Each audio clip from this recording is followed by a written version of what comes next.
Welcome to Strictly Facts, a guide to Caribbean history and culture, hosted by me, Alexandria Miller. Strictly Facts teaches the history, politics, and activism of the Caribbean and connects these themes to contemporary music and popular culture. Great talking. Hello, everyone, and welcome back to another episode of Strictly Facts, the guide to Caribbean history and culture. In today's episode, we're following up on a very necessary history that we briefly touched upon in our conversation on Belize. Oftentimes, in discussions of race and ethnicity in the Caribbean in general, we tend to focus on Black populations, oftentimes the descendants of enslaved Africans, and additionally, Asian populations, usually from India or China, descendants of indentured servants. But less often do we really consider indigenous communities like the Taino or the Arawak, especially in the present moment, and the fact that, contrary to popular belief, indigenous communities still exist in the Caribbean today. Joining us today to chat about indigenous Caribbean communities and the long overshadowed history of one particular community, the Garifuna, is Dr. Pablo Jose López Oro. Dr. Oro, thank you so much for joining Strictly Facts today. Why don't you begin by telling us a bit about yourself and how you became passionate about studying Indigenous Caribbean communities like the Garifuna?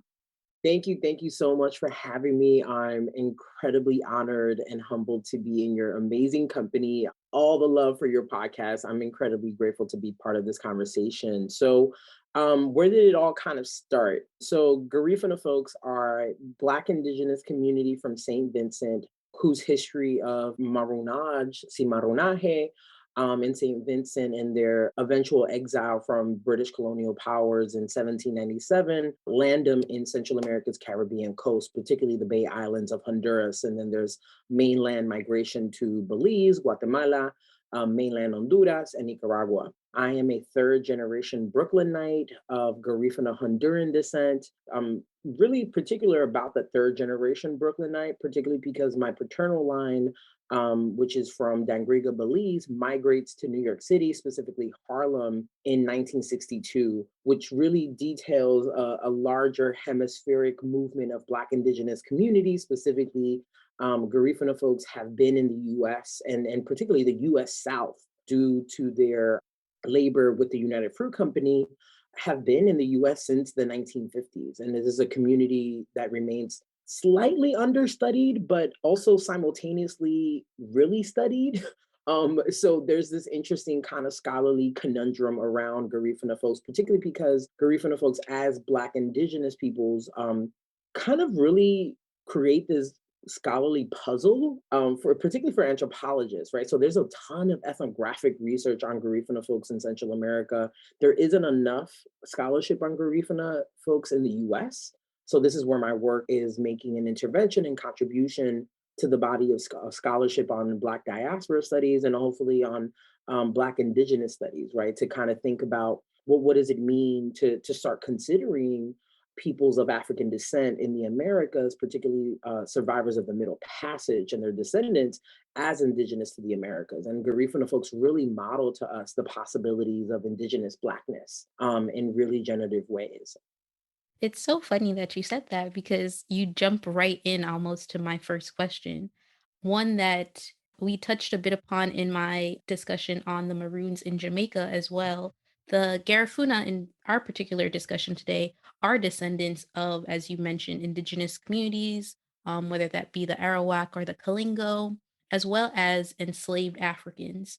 So could you walk us a bit through what is known about this early history and the connection between Black and Indigenous groups, in that sort of 17th, 18th century period? Absolutely. So in terms of the Garifuna context, right, a lot of the collective memory, right? So I turn to, to kind of think about even Hartman's work around the archive, right? There is a void in the archive, right? And Mark Anderson at the University of California, Santa Cruz really does this really phenomenal work of kind of teasing out British archives to kind of get a sense of, well, Garifuna folks were called Black Caribs. There was moments of yellow Caribs, red Caribs in St. Vincent. But the collective memory that Garifuna folks have throughout the diaspora is that we are descendants of shipwrecked slaves, right? that a lot of our collective nostalgia around ancestry in St. Vincent is about a certain kind of fugitive freedom, right? It's about a cimarronaje, marronage that is really built on being shipwrecked slaves, but also Arawak Carib peoples, right? And this hybridity really informs our political subjectivity. It really informs the way Garifuna folks negotiate 21st century politics in Central America around land rights, land titles, particularly when Garifuna activists refer to Central America's Caribbean coast as terrenos ancestrales, right? Ancestral territories. And what does it mean for Black Indigenous people to make land, to create land, and to construct land as ancestral? Which is actually quite not unique to Garifuna folks, right? Black Colombians. I'm thinking particularly around the labor and political activism of Francia Marquez, where she talks about her community in Colombia from the 15th, 16th century as being built by enslaved Africans, right? That this is her ancestral land, right? That even though Africa is this homeland, that Colombia, right, La Toma Colombia is her ancestral land. And in fact, Black folks throughout Latin America and the Caribbean have used land in really important ways to negotiate their not only their Blackness but their rights in that space, especially within nations that deny their existence and particularly erase their existence to the building of the nation state. One thing about Garifuna folks in particular about this collective memory about being shipwrecked is that there's this turn to culture, right? So there's this, choreographed problematic negotiation when it comes to shipwreck slaveness, right?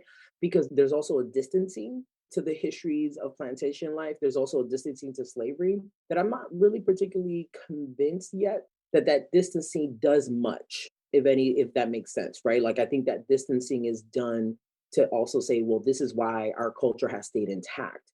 And I'm not really certain that that is actually the cause, right? And I think there's something particularly interesting about the collective history around Maroonage, self-governance, particularly on the island of St. Vincent, that allows for this political imaginary to become really expansive, right? Whether it's archivally fact-checked or not.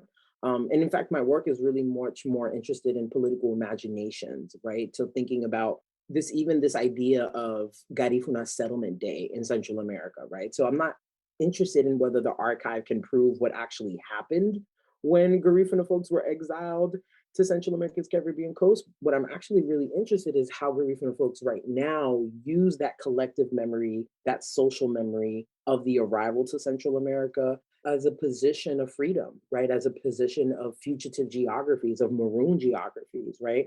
And I think in particular, what's really interesting in the case of Garifuna folks is that in all of the nation states that Garifuna folks reside and live and thrive in, their racialization and interpolation as Black people really questions their indigeneity, because we're still in this 21st century moment where we compartmentalize Indigenous people and Black people as separate, right? As in mutually exclusive from each other. And we don't really reckon with the histories that are quite literally at the intersections of each other, right?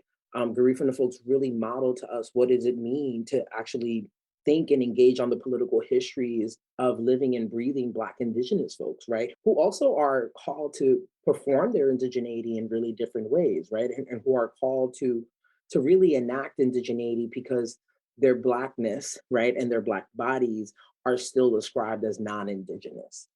I want us to take a step back because I think a lot of what you got to, I want to still get to. But for those who may not be familiar with Garifuna's history, we've jumped from St. Vincent to Central America to New York to, the diaspora. But could you walk us a bit through concretely what happens, particularly in St. Vincent, that forces this exile abroad to the Central American coast and maybe what lends to, the First and Second Carib Wars in the 18th century, et cetera.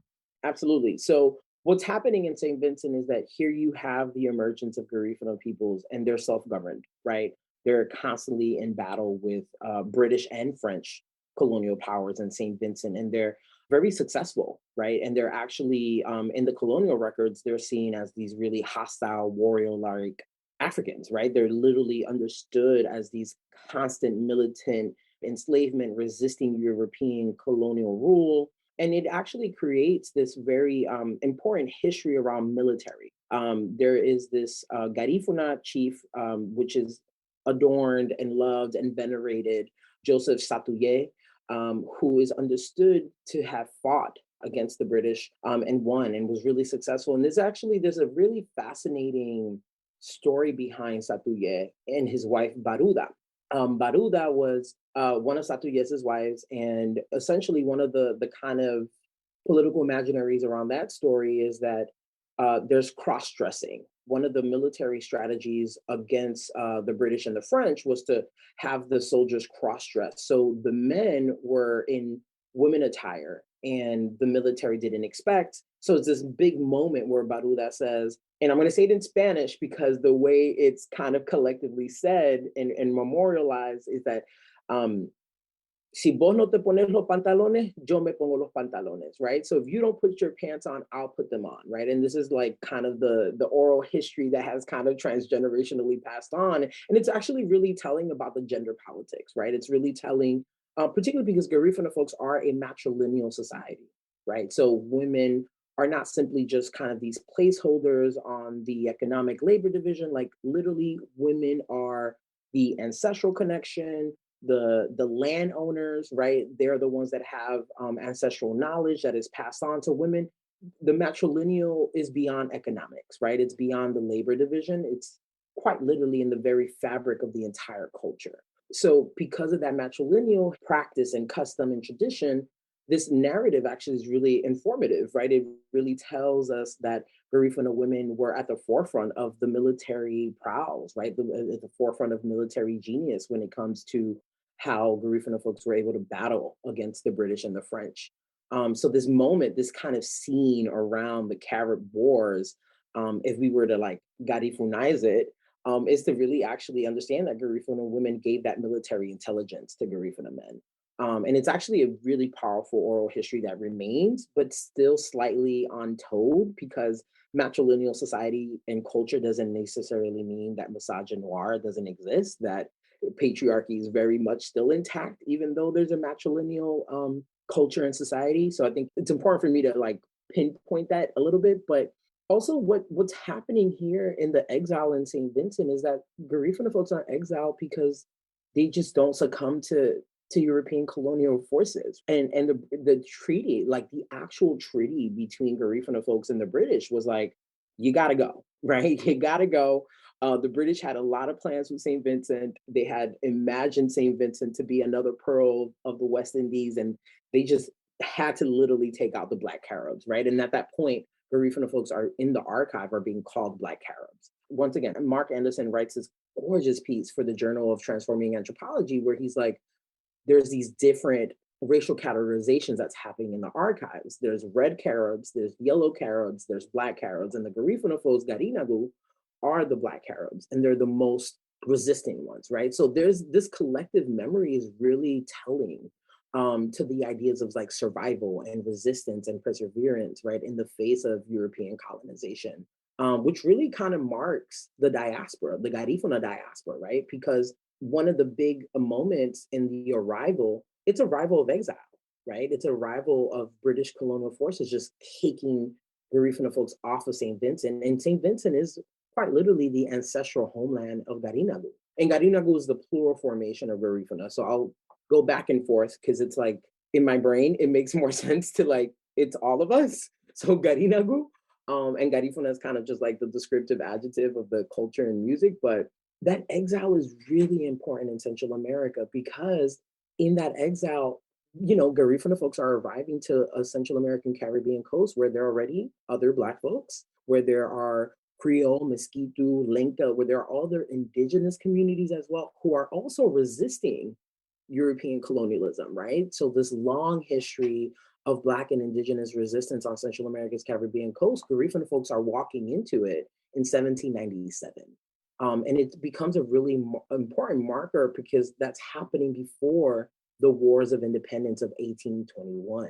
And that's an important date because that means Garifuna folks and Creole folks and Mosquito folks and Lenca folks, they're fighting in these wars of independence, but they don't get to be narrated into that national historical project, right? They're certainly left out because of their Blackness and indigeneity. So when we look at Central America's kind of nationalist ideologies and political imaginaries, Black and Indigenous people are left out, even though they had been present and contributing centuries before the birth of the Republic. That's not uniquely like a Central America context, but I think Central America takes it to the next level. There's literally to borrow from Michelle Rolfe, right? There's a particular like intentional silencing of the past. And this is how anti-Blackness and anti-indigeneity remained prevalent, right? Very pervasive in Central American nationalism is that they're literally written out.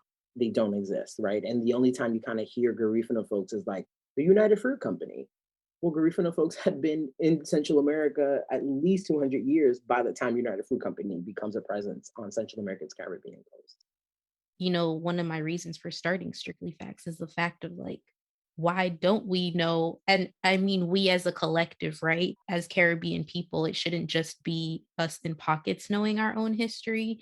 And so to sort of continue off this point that you're making of this shift to Central America or the forced exile to Central America, because it wasn't by choice. And I want to reiterate that point. The Garifuna, are forcibly exiled. A number of them go to Roatan, an island off Honduras, which in a very cruel history, like the island was uninhabitable for a large part, right?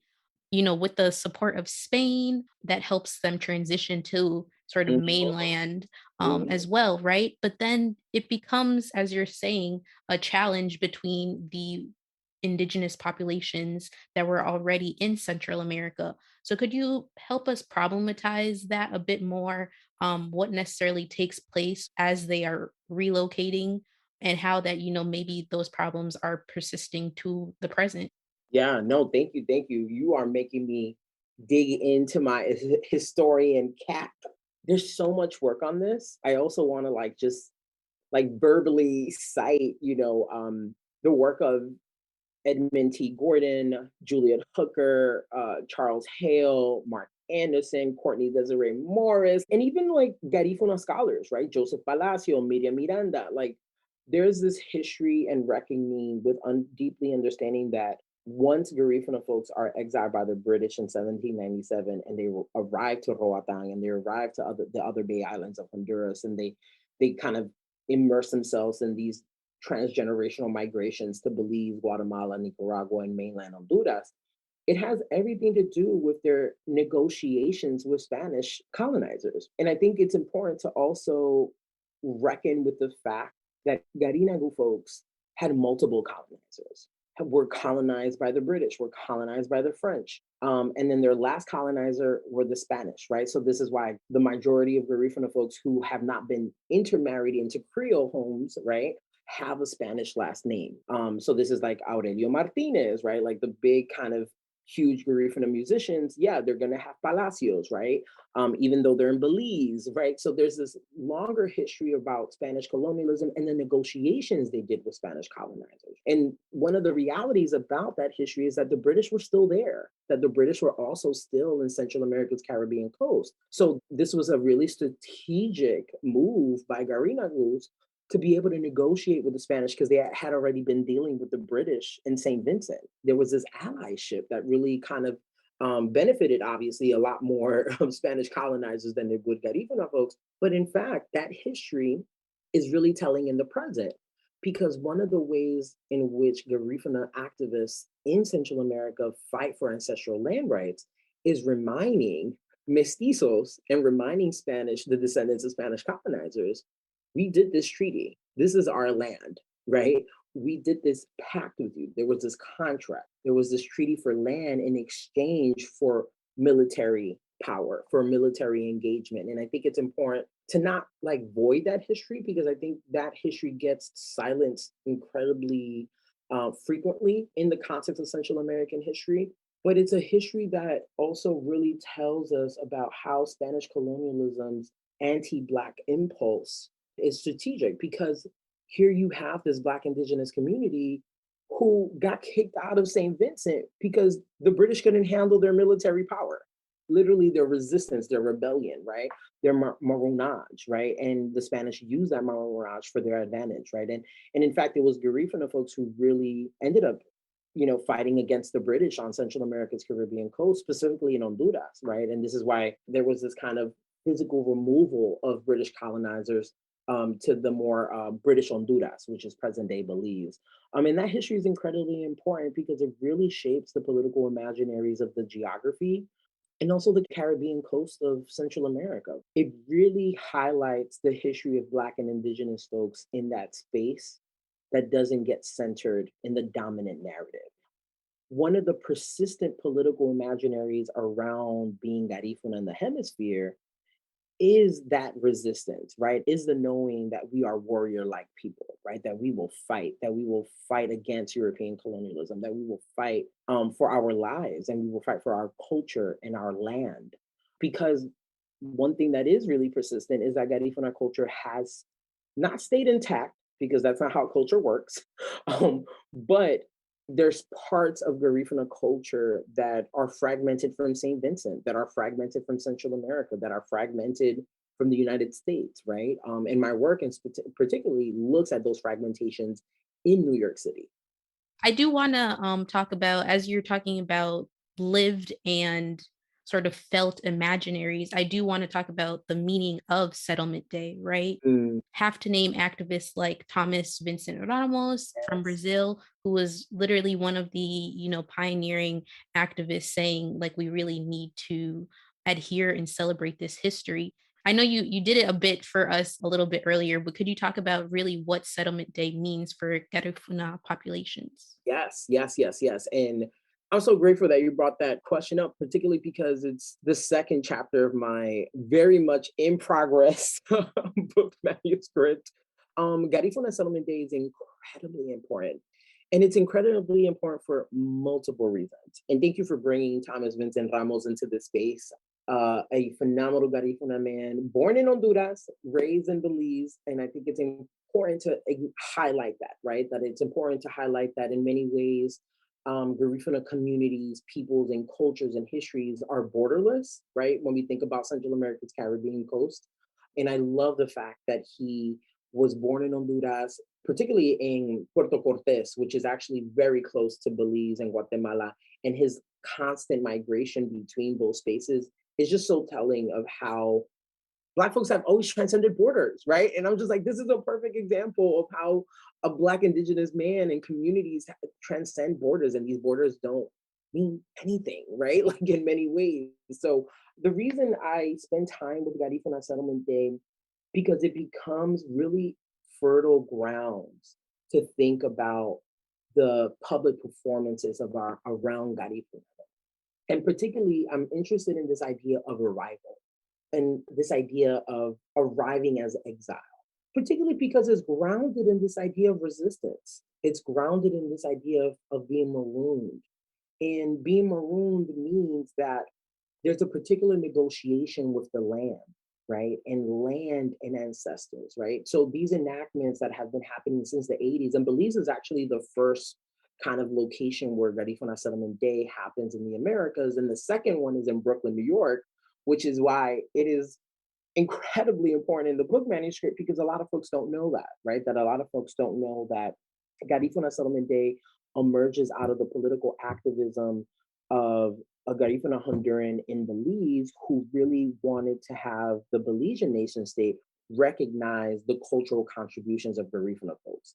And in many ways, kind of in a really simplistic terminology around political activism, Garifuna Settlement Day is about quite literally the politics of visibility, right? It's literally saying we have arrived, we've been present, we have been present, and we're reenacting what our ancestors did in 1797.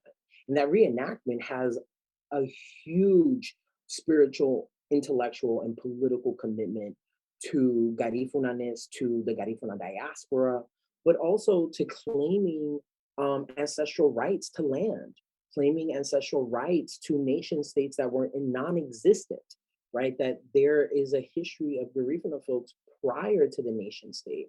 And this Garifuna Settlement Day also allows for a conjuring of ancestral memory.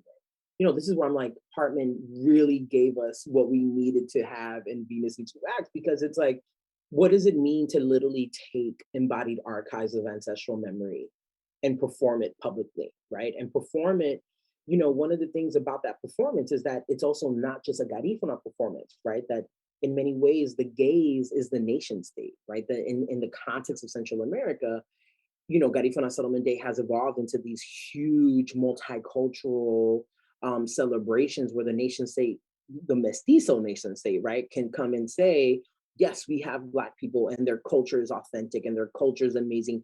Come spend money here. These are the communities. And I think obviously the origins of that was to honor and to remember the ancestors, right? And to make space, right? And I think Garifuna folks, like all Black and Indigenous folks throughout the diaspora, have been really strategic about making space and creating space. And Garifuna Settlement Day is doing that, right? It's literally carving and conjuring an ancestral space for Garifuna folks from yesterday, from today, and for tomorrow, because particularly Garifuna folks' concerns around culture, right? This idea of losing culture, of losing the language, of losing the knowledge that the ancestors brought with them. So there's also this kind of contemporary push to bring younger generations of Garinagu into these performances so they can remember and honor their ancestors, right? And what I really love is like, folks are not fact checking anything, right? Like there is no archival evidence of this and that. Like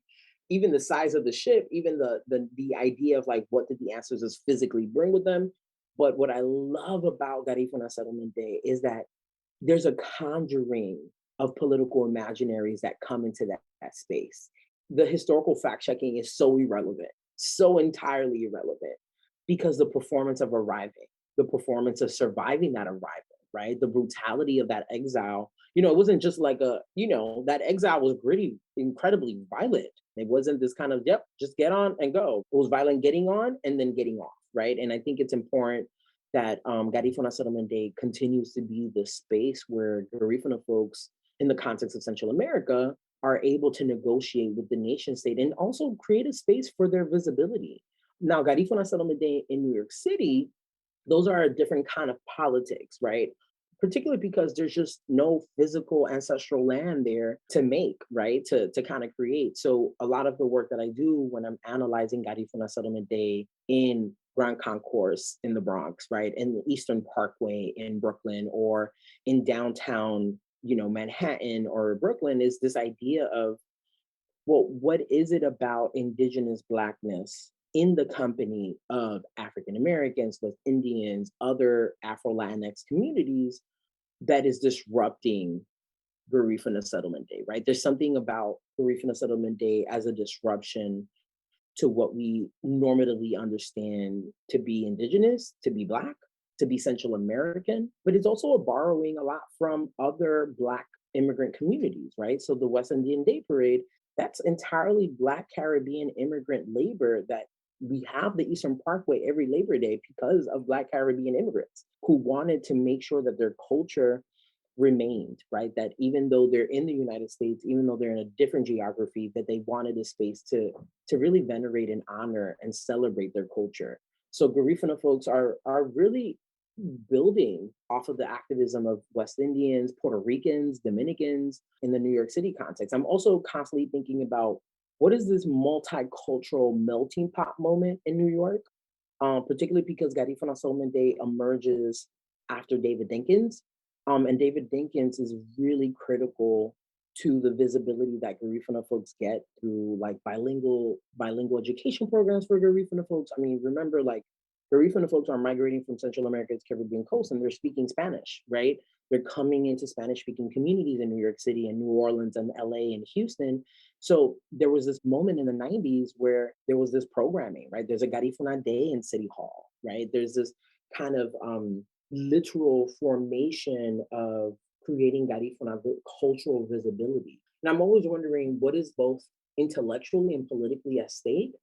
And I have a couple of answers to that. Like I have a couple of wonderings and thinkings. We can save it for the book. You don't gotta. Okay, No, okay. I get it. I think what you said about Settlement Day, I do want to just reinforce because I think there are a lot of ways our histories are told and just like depreciated in value. The fact that Settlement Day is like, we're going to tell y'all what happened, right? We're going to show it. And, even the fact that when we do quote unquote have these archives, right, they don't point us in the best light oftentimes because they weren't written by us. So the fact that we have Settlement Day as this very present annual celebration, and are just basically like, you could say that the ship was this size, but it is what it is. And we're going to, relive what is most beautiful, what is most true for us, I think is really important. Yes. You're bringing up New York. So I obviously got to do a discussion of diaspora, right? I mean, I am a product of the diaspora, so I'm not shading diaspora or anything in the sense, but I do think, there are often problems like brain drain, like all of these issues that arise where movement is considered. And, as a Caribbean people, I think movement, migration is inherent to who we are, right? There are pockets of us everywhere around the world. I remember studying abroad in college and like finding a Jamaican in Greece, right? Like just because we move, how does that impact Garifuna populations today? You did touch on it a bit, in terms of like reinforcing histories, but what are sort of those problems, and the connections also, as you were talking about, with New York, but even as Nicole Ramsey mentioned, there are big Belizean populations in California as well. And so how are these pockets coming together of people? Woo, that is a dissertation question right there. A couple of things come to mind. There are already two monographs in the world on Garifuna folks in New York. Sarah England writes an ethnography, particularly on first generation Garifuna New Yorkers from the 90s, 80s, and 90s. So she really doesn't pay much attention to the communities from the 60s, 70s. I'm quite literally interested in generations that have already been in the US for 2 to 3 to 4. But she does a beautiful job on really articulating the transnational aspect of Garifuna New Yorkers' activism around notions of land, of notions of indigeneity. And then Paul Christopher Johnson writes this other manuscript on Garifuna religion. And his kind of huge debate is like essentially trying to figure out how African is Garifuna religion. And he obviously uncovers that, yes, Garifuna folks are very African and very indigenous. And I'm like, yes, sir. But I think one of the things that gets left out of both of those manuscripts and kind of the larger history of Garifuna folks in the US is that Garifuna folks are entering the US as imperial subjects. They're not leaving Central Americas because of a civil war or a revolution, right? They're leaving Central America because of anti-Blackness. And they're leaving Central America because the United Fruit Company gives them an economic opportunity to leave. And they're going to New Orleans, right? New Orleans is quite literally an extension of the Banana Republic in Central America. That's an important piece of history that gets left out a lot, particularly because New Orleans, as one of the meccas of the Black Atlantic world, I mean, Garifuna folks are entering the US South, right? So Glenn Chambers writes this amazing recent book on like essentially Black Central Americans in New Orleans and how they're negotiating their Central Americanness, their Latinidad, right? In that time period, their Hispanidad, and their Blackness in New Orleans. That part of history becomes really important because New York is actually a later part in the migration, right? That New York actually isn't as central to the story, right? It's not the beginning to the story of Garifuna folks in the US. And I really want to be able to center New Orleans in a way that's in conversation with New York, because in many ways, the financial offices and the financial structures of the United Fruit Company were in both places, right? They were in New Orleans and they were in New York. And the reason I start there is because it's important to think about, to borrow from the work of Lada Putnam, what does it mean to think of Garifuna folks in the company of other Black communities, right? So I'm interested in the ways in which, in the company of African Americans, in the company of the Schomburg Center, right? How does that really shift the diasporic contours of Black indigeneity?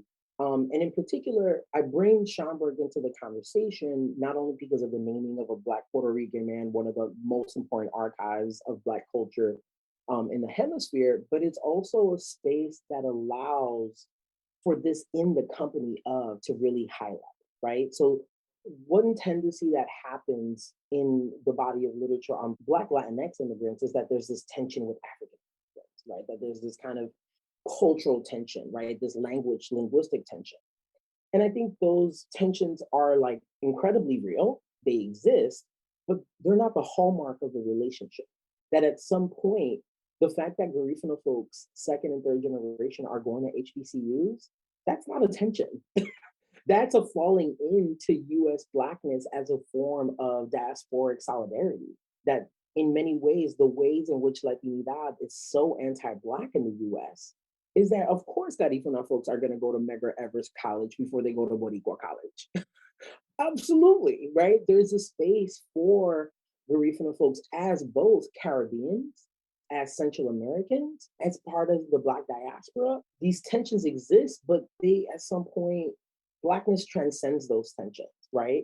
And that these spaces become really important because one of the earlier activists within the Garifuna spaces in the Bronx and Brooklyn, they're West Indians, right? West Indians are modeling to Garifuna folks, what does it mean to literally talk about your Black ethnicity in a space, right? And they really mock that. And it's incredibly important because one of the things that I discovered in the Schomburg Center, so, I'm like, finished my qualifying exams. I'm, did my dissertation perspectives. And I'm like, okay, I'm going back home to New York and I'm going to do this work. And I go to the Schomburg really happy. And it's like, yeah, I'm going to look for Garifuna stuff. And they're like, I found like maybe three things. Three things. And I actually had to comb through West Indian archives in the Schomburg to actually find Garifuna stuff. And I was like, this is so interesting. It's interesting because I'm not surprised that Garifuna archives are in West Indian archives, right?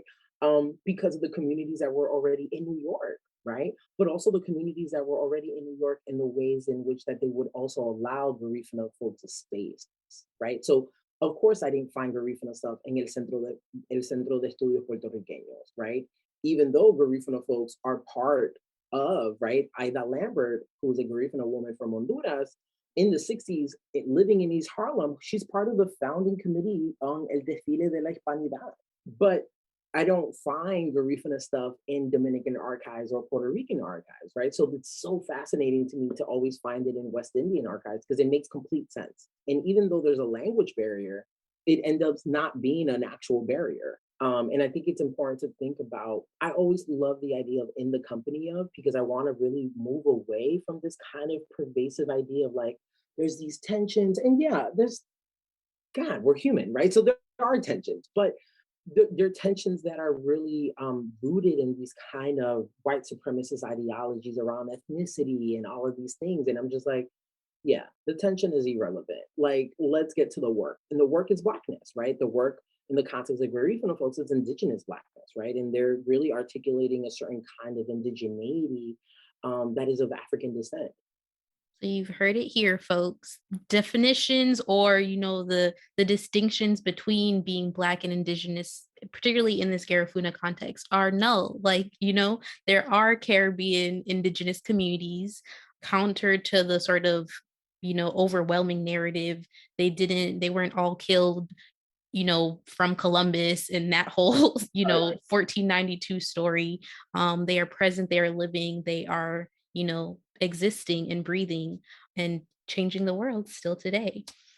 This was like probably one of my favorite episodes. So thank you so much. This was so great. I have to ask my favorite question though. Everybody knows it's my favorite question of all. I love music. I love culture. That's what I write. That's what I study. What are some of your favorite examples of Garifuna history or Garifuna culture through history? Where do we see some of the art just really highlighting Garifuna history beautifully? And it could be Settlement Day. That was probably me giving you one, but if you want to, you can use that one. I will take it from you. But yes, I would love to be like, what is the one song or the novel or the film that I definitely have to check out? So I love Aurelio Martinez. I deeply respect his activism through Garifuna music, through Garifuna dance. And there's this song called Africa that he writes at a time period where there's these two very different Garifuna organizations in Honduras. One is called OFRANE, which is one of the oldest one, Organización Fraternal Negra de Honduras. And then ODECO, Organización de Desarrollo Ético. And both of them they're really both politically really different, particularly because one is much more interested in like Garifuna land freedom. And then the other one is more interested in kind of being integrated into Honduran nation state, right? So one is always constantly more interested in government and one is more actually interested in community-based activism.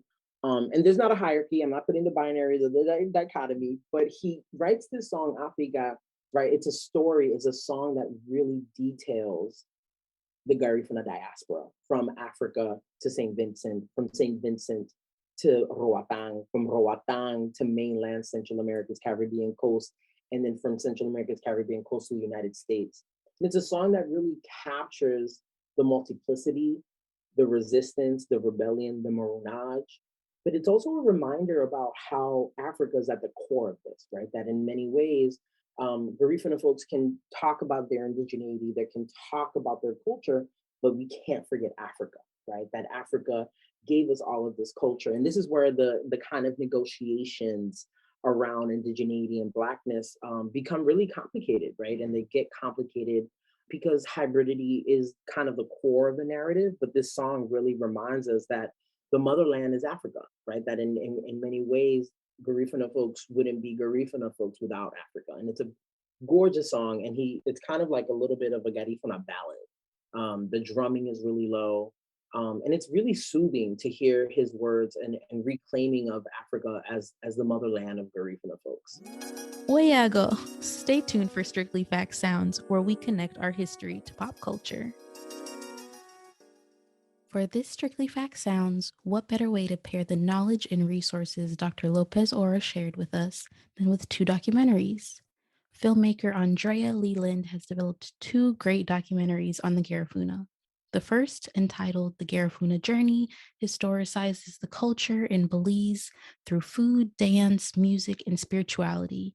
And her more recent film, Yoramin, which means homeland, was released in 2013. Much like our episode today, the companion film recounts the lesser-known history of the Indigenous community in Saint Vincent and their story of resistance, repair, and memory. Check out both online from our Strictly Facts syllabus now. Thank you so much for joining me on Strictly Facts today. This was such a generative conversation. It was so great talking with you, Dr. López Oro. I hope the listeners enjoyed this. We'll have links to all of the readings and, activists, etc., that we mentioned in this episode on our Strictly Facts syllabus online. And we hope you enjoyed this episode, everyone. Little more. Thank you. Appreciate y'all. Thanks for tuning in to Strictly Facts. Visit strictlyfactspodcast.com for more information from each episode. Follow us at Strictly Facts Pod on Instagram and Facebook, and at Strictly Facts PD on Twitter.